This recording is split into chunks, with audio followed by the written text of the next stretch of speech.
So, the whole icebergs thing on the channel, I did a few. They did really well. Kept doing them because, I love me some YouTube views. Where is my fist in the camera? I love me some YouTube views. And then someone DM'd me on Reddit and was like, I will pay you $20 to do this 300 entry serial killer iceberg. And I was like, $20? Fuck yeah, dude. That was a mistake because that literally took me 6 months to do. Weeks of research, 24 actual hours of video. And then I finished that and was like, I need the next big iceberg because I didn't know how to function or move on from stuff my senior year of high school. So I went in and I found the 1,000 Unsolved Mysteries Iceberg. And what did I do? Let's start on that. Which takes us to a year ago where I started on that. I had no drip, I had no motion, I had no play, I had no bitches, I had no gains. I'm gonna pop my pecs at the camera now. Anywho, a year ago I started doing that, and I was having some fun with it. I very foolishly was like, I'm gonna make daily uploads. No. God, no. And then, life happened, and I stopped uploading as frequently. Now, I wanted to come back to this with some 4-hour fucking multi-orgy extravaganza. Did I do that? God, no. Because I have to write the scripts for most of these videos. Absolutely not. However long this winds up being, however long you get. But I haven't forgotten about the mystery series, and it's still happening. So, sit down, relax. If you have a weird person in your bed and you intend on making the schmooze, I'm officially cock-blocking you. Don't do that. I'm not one to good. Sex doesn't happen in my videos. But either way, on to the next installment of the Mystery Iceberg. We'll be done with level 1 soon. Let's go ahead and get into it.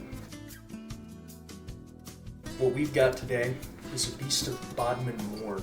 I wrote this a while ago. For a while I was doing the single video alphabetical order. This was the last one of those that I had written. So this is me in 2022 speaking. God have mercy on my wretched soul. Let's get into this. In Cornwall, England, cows are coming up butchered, and there's myths about something in Bodman Moor. Old me was on something, because English naming conventions do in fact make 0 sense. Now, of course, my obligatory mocking of British names is over. This entry is about the beast of Bodman Moor. From 1978 and onward, sightings of a large cat and cattle mutilation, I know how to speak, put the place on the map. And by big cat, I don't mean some kind of cat that a posse of 10-year-olds are gonna knock on your door and demand to see because he's real fat. I mean like a fucking panther. Like something that will eat you. Now, you might be thinking, why is this an issue? Easy. Because there are no big cats that live in Britain naturally. But of course, there are some explanations for what is going on in Bodman Moor, where cattle are turning up, very clearly eaten by something cat-like. We've got option 1. There is no cat. The supply chain and the breeding population make no sense for cats to be there. Maybe some people mistook a small cat for a big one, and of course Occam's razor, the easiest solution, tends to be the right one. If there's not enough resources for a cat to be there, why would a cat be there? But then how are the cows dying? Yeah, option 2, there is a cat. Cats are elusive, and to quote someone, life finds a way. But see my brief explanation of Theory 1. The logistics of this are not plausible because apex predators tend to need a lot of things to survive, and the British food chain, not all that big. Option 3, this one is more so there because of popularity than it is because of my research. Ghost cat. You heard that right. The third option is that it's a ghost, an apparition, and that's what's fucking up that kettle. This is funny, I'll give it that, but there's like no way to prove or disprove that it is a spirit of a cat. And even so, like, Meowsers the Third perishes and decides to come back as a demon cat that's killing cattle. That's such a bizarre line of thought. I'd like to interview the person who came up with this. Maybe take them out to dinner, see what the fuck is wrong with them. Option 4. Escaped a big cat. This is the most likely if someone was to have a big cat in the UK, majorly illegal, which is how you know it's fun and based, and it escaped, they would keep quiet about it because majorly illegal. And then the cat would get hungry. And what would it eat? Cattle.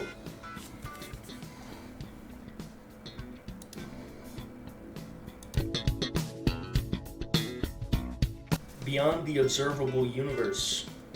Now, we live in a universe, mind-blowing, I know, but because we live in a universe and we are burdened with the question to ask anything, the question is raised, what is beyond the universe that we can see?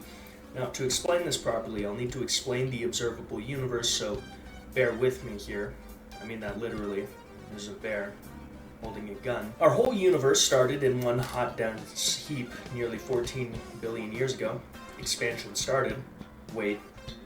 No need to wait. I actually was just quoting the opening theme to Big Bang Theory, one of the most overrated television shows known to man. Now, basically, the Big Bang happened, and then shit was just everywhere. And I mean that too, it was everywhere. But we don't know where the Big Bang started or how big its cum shot of creation was, leaving us with an observable universe. The further we look around us, the older things get, because we can only see so far back in light years, hence the whole conundrum of observable. Now, the observable universe is around 90 billion light years, and here's some theories on what is past that, in case that wasn't enough before we get far into this. Oh my god, dude, my script writing leaves some skills to be desired. Now, before we get too far into this, let's establish some facts. Firstly, the shape of the universe has a lot to do with this, and secondly, the universe is growing larger, and that means the observable universe is growing smaller, which does play a factor into this. Our first theory is that we have a round universe, it's a sphere, which would mean that you could go in a circle and wind up in the same spot after a measure of time surely incomprehensible to humanity or any kind of sentience. So beyond the observable universe is more universe, but in a circle. We can't see it because the speed of light has limits and the universe is expanding, meaning that light has to travel further and further, never really reaching us. Our second theory is that the universe is a non-round shape that we can't traverse and end up where we started. Yeah, it's the same thing as a round universe where there are things beyond the edge, but we just can't see them because, light only travels so far. Now, our third theory is that there's absolutely nothing. Because really, there either is more universe or there isn't, in which there's still kind of universe, because it's just space forever, and as much as that has nothing in it, we can in theory navigate it. Or maybe there's just like a hard wall wherein matter cannot be anywhere after that wall. I don't know, no one does, and no one probably ever will. It's a surreal, mind-boggling question to think about, and if we knew the answer to it, it would probably fry our human brains, because we haven't evolved to the level of science that we're at yet. So like the hardware we're running up here is monkey mode. We're running that few 100 million years ago, find some fruits and berries, stab a deer with a stick pack. We just updated the software a little too fast, like most offices around America.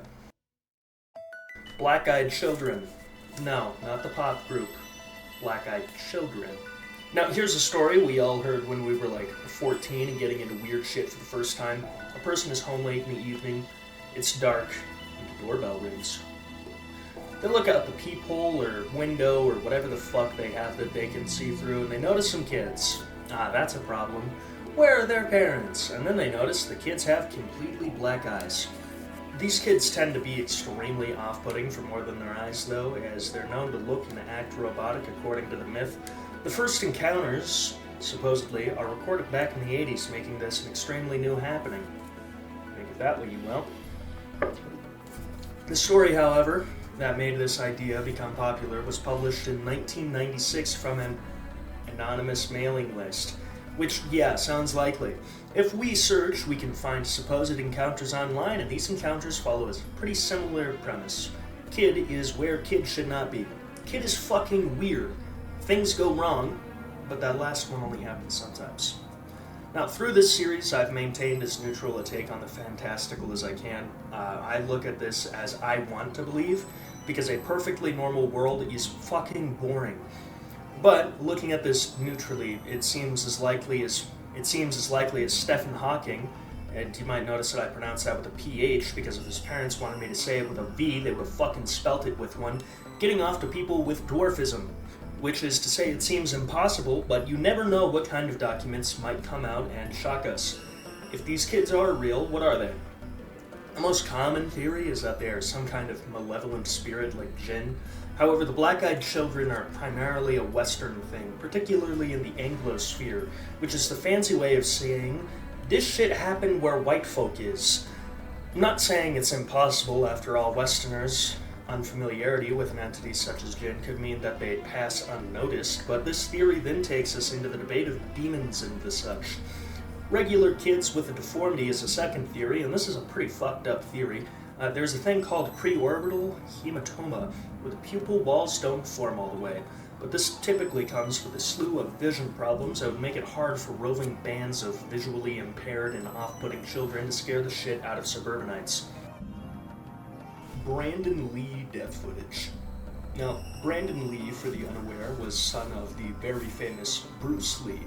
Brandon, like his father, studied martial arts and acting, and though he struggled with his identity, like every other human being on the face of the earth, he came into his young adulthood with lots of potential and passion. Funny side note before I get into the really sad part of this, I have a friend who's named after this guy, and we started a D&D campaign, and I was like, alright everybody, go ahead and show me your characters. And he named his character Eric Draven. And I didn't know why until doing the research for this, which you're going to find out why that's funny soon. So, one of the movies he was set to star in after he made his big break in acting was The Crow, a supernatural thriller wherein a rock star is shot and killed, then revived by a crow for vengeance, this guy's name being Eric Draven. Whoa, Chekhov's gun. While filming a pro-gamer move we in the modern era know as the Alec Baldwin would happen. A bullet would squib, getting caught in the barrel, and the blank would eject that bullet like a live round, striking and killing Brandon Lee. The movie would be released as a tribute to Lee, and it did surprisingly well, but we aren't here for that. We're here because some people went, oh boy, the shooting is on camera and I'm gonna be completely normal about that. Luckily for my sanity, the director of this movie, Alex Proyas, was ahead of his time in dealing with the debauchery and the degeneracy of the internet and ordered the footage of Brandon's death destroyed. Now, according to some cameramen, there are remaining copies, but if you were to look me in the eye and ask my help in finding those copies, I would ask you, what the fuck is wrong with you? Maybe some media should stay lost. Maybe it's a good thing that some interesting people online can't find this. Because me personally, I don't want to have to watch a guy die to make a YouTube video. Alright, this is going to sound direct. I don't like when people drag on in YouTube videos a lot. Because, like, I listen to a lot of YouTube videos at work. Don't tell my employers. And it's just the worst when someone takes like 15 seconds to say the next word, alright? So, what is the point of interrupting this now? The point of interrupting this now is to say that you've probably at this point maybe noticed that I'm not really discussing any true crime, because there's a lot of true crime on this iceberg. And the simple fact is I mentioned it at the start of this video that I did like 24 hours straight of true crime content. And was it as good as I could have made it? God, no. I would say that those are not good compared to the videos I'm putting out today. But I digress. The point of bringing that up is to say that I've already done a shit ton of true crime content. And I feel like in order to properly do true crime content, You can't be jaded to what true crime is. You can't view these people as case files, as content. You have to view them as people, otherwise it's disingenuous and it's not honest. And a lot of people really liked my approach of viewing these people as human and still being able to make jokes in the face of that. And the simple fact of the matter is that you can only do that for so long before you get fucking tired, okay? And I am tired. So what does that mean? That means that I am, for a considerable amount of time, not really doing any true crime content. There's going to be some stuff here and there if it's interesting and not particularly disturbing or horrifying, because you can only read up about so many different ways that human bodies get cut up before you get desensitized to it. And that's probably not a good thing for my mental health or the quality of my videos. So 99% of true crime content is just gone for right now. Will I come back to it at some point in the future? Yeah, probably. But for right now, no, not happening. If it's got true crime related stuff on it, I'm gonna pass. Dancing Plague of 1518. It is July of 1518. In the town of Strasbourg, then located in the Holy Roman Empire, now located in France, a woman opened her door and walked into the street. Today we know basically nothing about her except for her last name. This Miss Trophia, once she was in the street, started dancing. She danced in the street until she collapsed, and then when she got up, she started dancing again. She continued this way for days. The next person to dance is not known. Perhaps they wanted to help, perhaps they felt the same odd drive she did, but eventually more joined in this circle, and within a week, 30 people were dancing, only stopping when they collapsed. From here, details start to get more vague. Mostly because, it's 1518. Numbers range from there being 40 people to dancing to 300. The most famous claims are that people started dying of exhaustion, starvation, and thirst after being dancing for so long. But this isn't as clear. From the baffled papers of town council members and physicians, and who, when asked to take care of this, prescribed dance it out as the solution. As for deaths, there are some historians claiming the death toll was very high, and there are some who don't. Some say that the death toll was high as 15 per day, but there's no mention of death within the Strasbourg records. Supposedly, as this happened, guild halls in town were modified to accommodate all the dancing, and eventually the dancers were told to go to the shrine of St. Vitus while wearing red shoes dipped in holy water and holding crosses. The story goes that this worked, and so the remaining dancers were taken, the ritual was completed, and the plague was ended. But really, what the fuck happened here? Medieval science is kind of, je ne sais pas, lacking. I don't think we can exactly count possession as an answer, but that was the leading theory back then. But where this gets odd is that Strasbourg was not the only place that dancing plagues happened. There are several other places in Europe where this happened in the Middle Ages. People were, the medieval peasants yearned for TikTok challenges, I guess. The first theory we have here is food poisoning. You see, there's this ergo fungus that grows on grains like rye and wheat, which is what they were eating back then, and this fungus has hallucinogenic and psychoactive properties, which would account for the lowered inhibitions shown by those who danced, but why would all of them start doing that? I could get 50 motherfuckers stoned, and if one of them decided to start a dance pit, I don't think all 50 of them are gonna be like, dude, this blunt was fucking rad. I want to start dancing. Alright? You could probably get a few of them to do that because of lowered inhibitions, but all of them? Now, the second theory we have is mass hysteria. And mass hysteria is an explanation for things that I don't really like seeing it written down, because it is essentially the academic equivalent of going, I don't know, maybe they were crazy.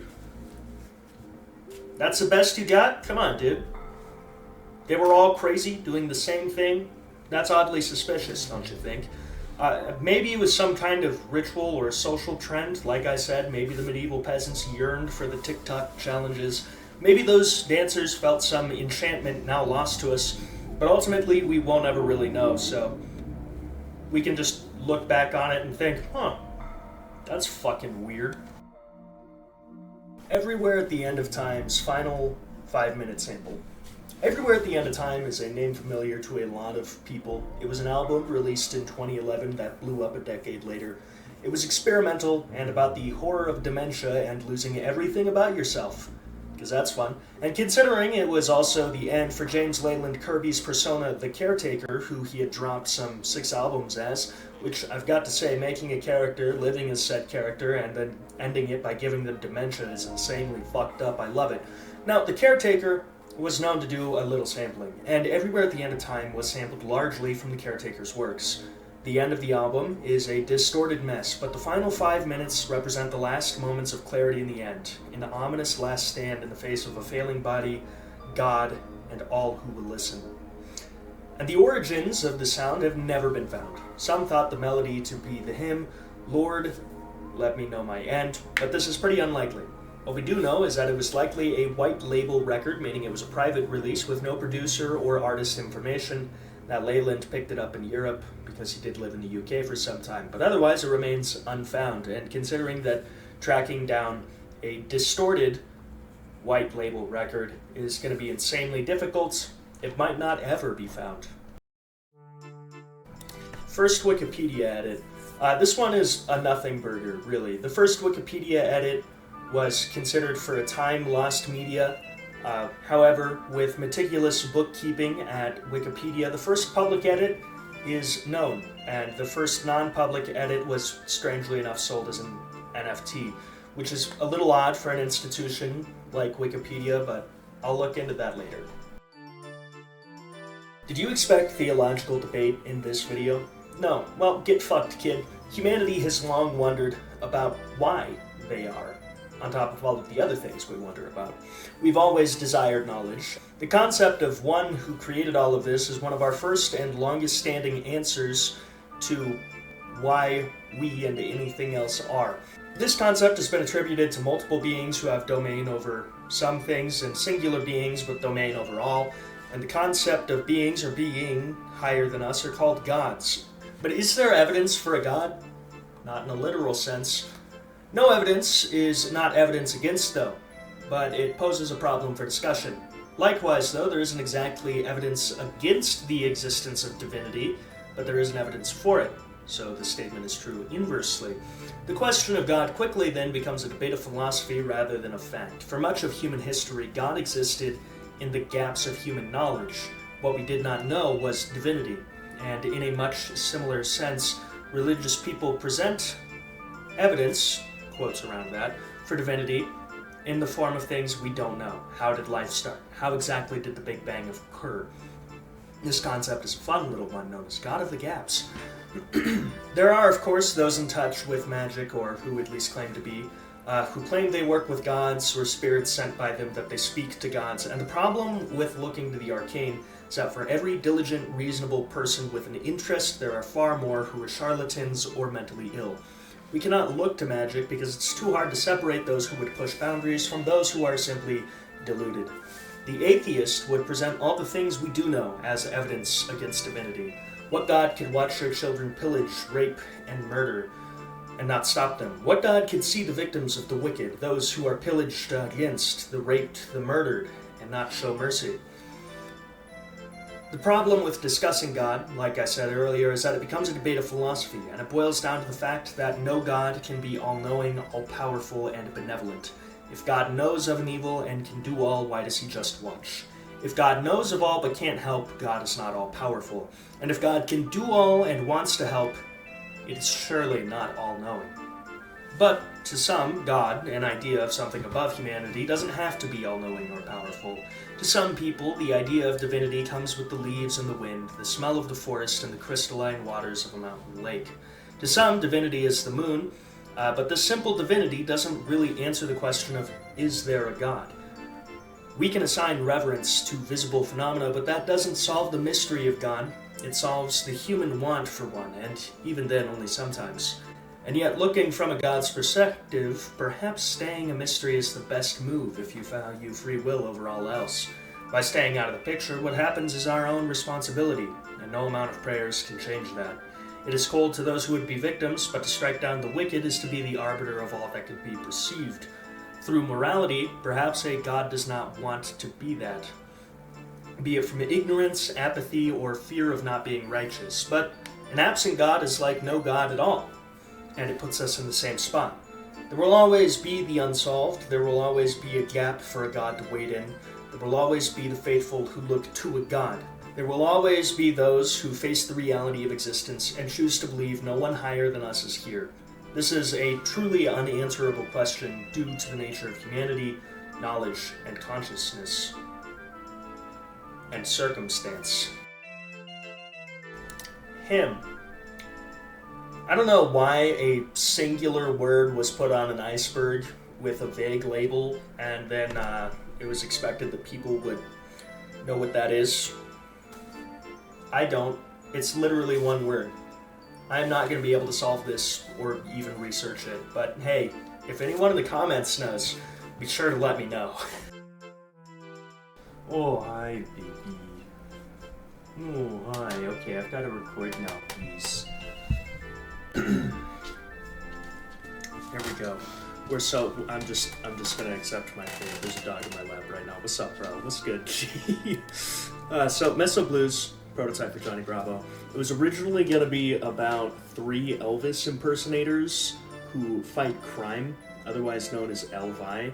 But due to the fact that the lead animator was one guy doing all the work by himself, that didn't happen because he wasn't going to be able to draw all of that.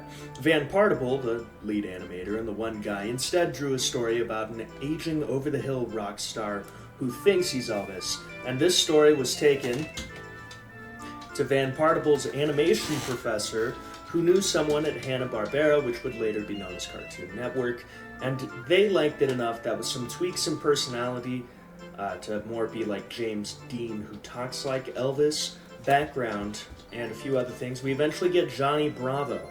Now, Meso Blues is known to exist, and physical copies are kept in private collections, but it's just that, private collections. And Meso Blues isn't available to the public as of now, and majority of attempts to make it available to the public have completely failed. Star jelly.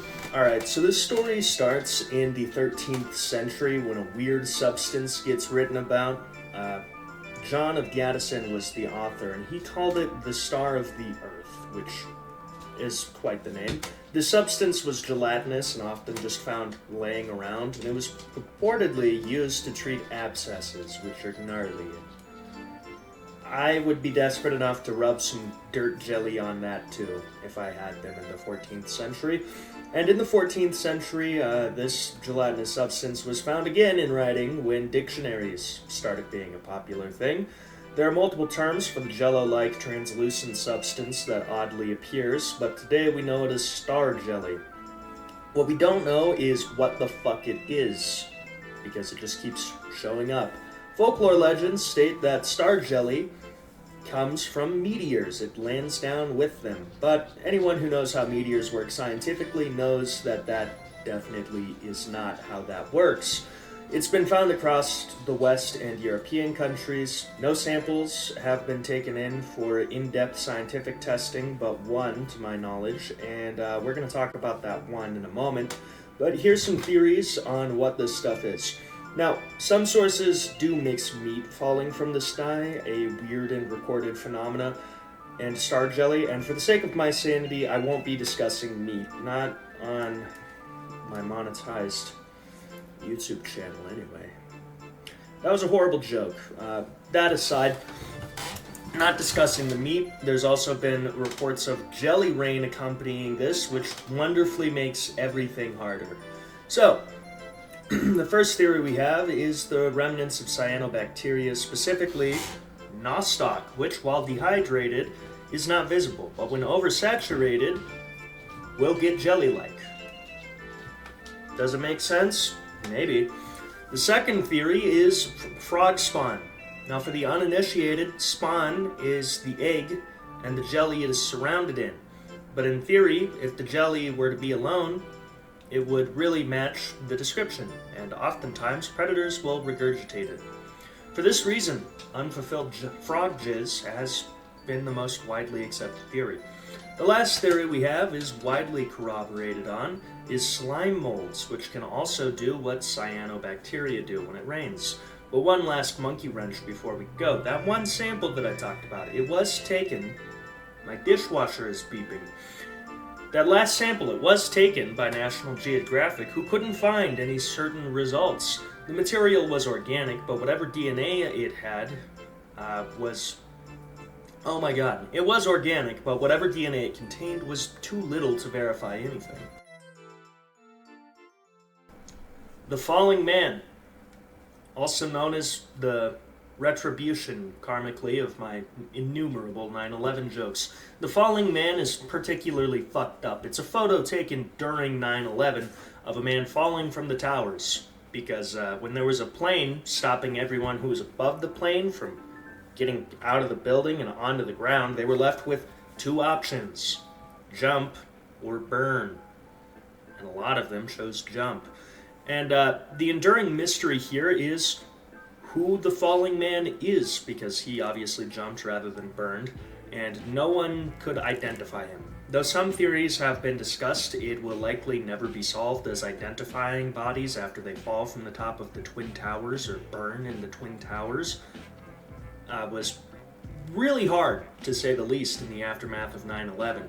So I'm not going to discuss any theories out of respect. This is a horrible tragedy, and the fact that this man had to perish this way is a horrible thing that happened. And this photo is a work of art, very tragically capturing the moment and commemorating it. I'm not going to discuss what it is or isn't in any other way. Every day I spiral further. Now, up next we've got UmiBosu. The UmiBosu is a Japanese spirit of the waters, literally translating to sea monk for their appearance, and the UmiBosu are said to sink ships, appearing from nowhere, changing the weather, generally fucking shit up. In some stories, tobacco smoke repels them. This seems to be a pretty consistent theme in a lot of Japanese supernatural stories, funnily enough. This just further reinforces the theory that smoking is super cool and sexy, and the only reason I don't do it is because my younger siblings look up to me, and who can afford an addiction in this economy? So, in every tradition, a good sailor knows when not to sail when they're out, unless they want to fucking die. And this old sailor story would be just that, an old sailor story, except for the fact that things like the UmiBosu have supposedly been spotted in recent times. One sighting, posted on Wikipedia, goes as this. In April 1971, off the coast of Onagawa, Oshika District, Miyagi Prefecture, a fishing boat, the 28th Konpira Maru, was traveling to New Zealand to fish for tuna, when the boat's long line was suddenly cut and a large creature surfaced from the water. It had many gray-brown wrinkles on its body and eyes that were about 6 inches in diameter, a collapsed nose, and no mouth to be seen. Half its body was submerged in murky waters. The whole body could not be ascertained, but it was said to leave a trail. It is said that as they got ready to shoot it with a harpoon, the monster disappeared into the sea. So what I'm hearing is the cryptid is a bitch, and you can, in fact, pull out the blicky, and it will run away. He is not really like that. Look at his posture. Bitch made. When an officer of the research lab, the Enyo Susian Kinjoku, I'm surprised I said that as well as I did, at branch office in Yaizu heard of this account, he supposed that it was likely that the fishermen were mistaking an organism, such as a fish or a whale, for a monster, because you can do that with a humanoid. Another eyewitness account, half of its body that appeared from the water was about 5 feet in length, so by inferring that its whole body was several times that length, they said that they never heard of an organism like that. Did this encounter spark the imaginative mind?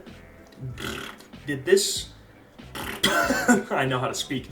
This encounter did spark the imaginative mind and the inquisitive one alike, so what exactly is going on with the UmiBosu? We have two possible answers. 1, yes. 2, no. On the side of no is the same song and dance we've all heard before, creature matching the description of the UmiBosu is improbable at very best. But on the side of yes, we have the fact that spirits like the UmiBosu are also spoken of in China as the Kikokutuan. There's really not a lot of English information on this entry, and I don't have money to pay for translation though, so I can't dive as deep as I'd like to. But I will go out and say that if multiple cultures are speaking of the same thing, well, that lends it a lot more credence. Now, does this mean that I'm saying that there's monsters in the Japanese oceans that are going to sink your boats, steal your wives, destroy your testicles? I don't know. Maybe. It'd be fun if there was. Alright, some of you may have noticed that my microphone just got a lot louder. That is because I discovered there is a volume knob. That's right, there is a volume knob that lets me control my microphone. How did I forget about this for 3 months? I don't know, I'm a little worried. Hopefully it's not early onset Alzheimer's. So, up next we have Unfavorable Semicircle. The dog is trying to eat my hand. That's my hand. Please no.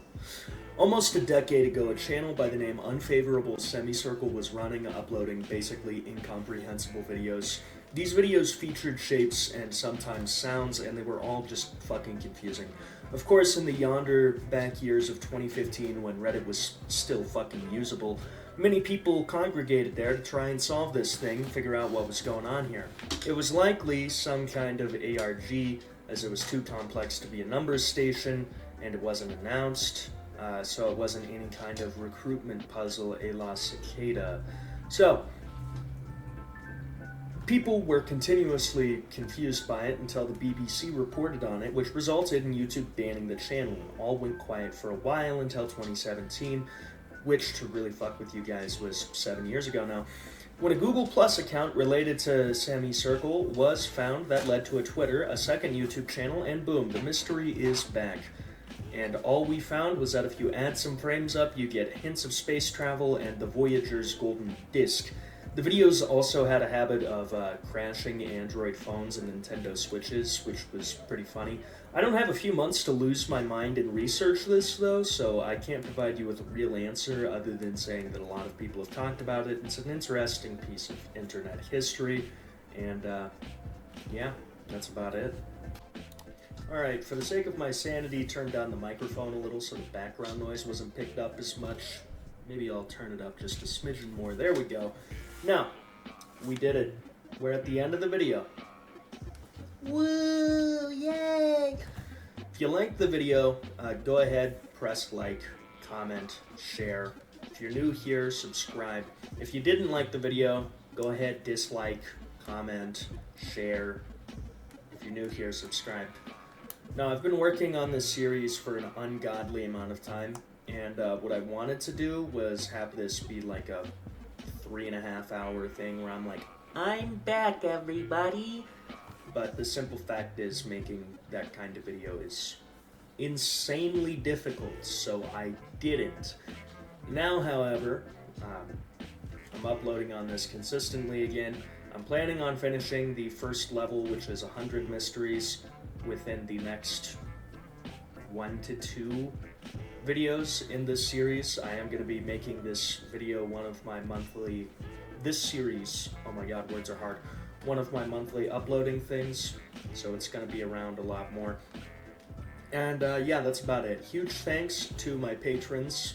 The Patreon is still alive and kicking. If you want to support me more, you can go ahead and subscribe to the Patreon. I have $1 tiers, I have $9 tiers. Whatever you can give helps. And otherwise, thank you so much for watching this far. So I'm going to go ahead and see you next time. And until then, take care, have a great time, and memento mori.